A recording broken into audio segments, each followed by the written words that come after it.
Baiklah, perkembangan berita semasa dari Selangor hari ini memfokus bantuan Lembaga Zakat Selangor kepada golongan pekerja yang terjejas ketika tempoh Perintah Kawalan Pergerakan dan juga bantuan kepada hospital dan pusat-pusat perubatan.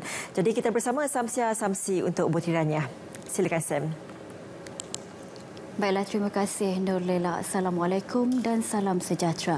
Sebanyak 1.77 juta ringgit disalurkan Lembaga Zakat Selangor LZS kepada 17 hospital, pusat perubatan dan institut kesihatan melalui tabung kebajikan pesakit hospital. Ketua Pegawai Eksekutif LZS Saipul Yazan Mat Yusof berkata, bantuan tersebut diberi bagi meringankan beban pesakit kurang berkemampuan bagi menjalani rawatan di hospital. Kita juga melihat kita study, kita punya rekod-rekod tagihan. Tujuan kita memberi bantuan kepada mereka-mereka yang bermasalah dari kesihatan ni sebab jika kita tidak bantu mereka, mereka tidak boleh bekerja. Bila tidak boleh bekerja, mungkin mereka jika sekarang ni mendapat bantuan kesihatan, mereka mungkin jatuh fakir atau miskin. Jadi bantuan kesihatan ni adalah merujuk kepada preventive measure by Zakat Selangor untuk memastikan bahawa mereka ni hanya dibantu dari segi perubatan. Menurut beliau, Hospital Kuala Lumpur menerima sumbangan tertinggi sebanyak RM300,000 diikuti Pusat Perubatan Universiti Malaya dan Hospital Chancellor Tuanku Mukris masing-masing RM200,000. Beliau memaklumkannya selepas majlis penyerahan sumbangan tabung kebajikan pesakit hospital LZS di Dewan Syarahan dan Muzakarah Islam Shah Alam.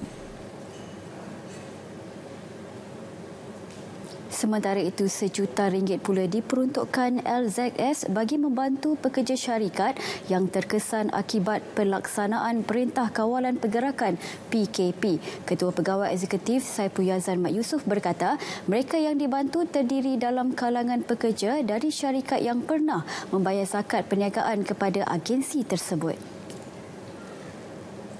Kita mengharapkan pembayar-pembayar zakat yang selama ini setia di Lembaga Zakat Selangor terus bersama kami kerana kita melihat kesan yang berlaku di Selangor ini amat besar.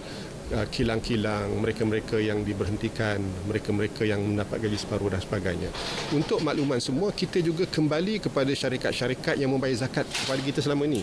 Dengan membantu pekerja-pekerja yang terkesan disebabkan COVID-19, kita beri semula kepada pekerja-pekerja yang terkesan di syarikat-syarikat yang membayar zakat kepada Zakat Selangor selama ini. Ini antara usaha kita supaya mereka merasakan bahawa ada waktunya mereka yang membantu juga perlu dibantu.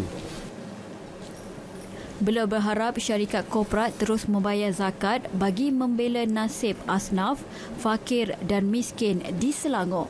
Saipul Yazan menambah LZS antara agensi zakat pertama di negara ini yang tampil menghulurkan bantuan khas kepada golongan terkesan akibat COVID-19. Sebanyak RM14 juta sudah disalurkan menerusi bantuan khas zakat COVID-19 kepada 29,000 penerima layak bermula 23 Mac lalu. Pembinaan persimpangan bertingkat di Jalan Meru Klang yang dijangka bermula sebulan dari sekarang mampu mengurangkan 80% kesesakan secara berperingkat di kawasan itu. Projek itu dijangka siap dalam tempoh 24 jam melibatkan kos RM80 juta yang ditanggung Semdabi Property. Yang di-Petua Majlis Pembandaran Klang, Dr. Ahmad Fazil Ahmad Tajuddin berkata, pembinaan persimpangan bertingkat sepanjang 1 km itu bertujuan mengurangkan kesesakan di Jalan Meru.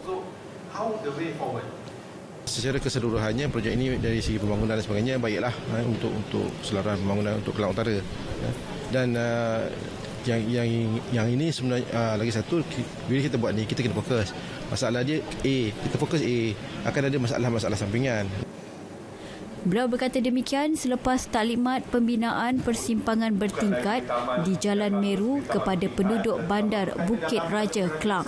Pihaknya percaya Semdabi Property akan memastikan projek ini siap dan mematuhi aspek keselamatan dan prosedur operasi standard yang ditetapkan.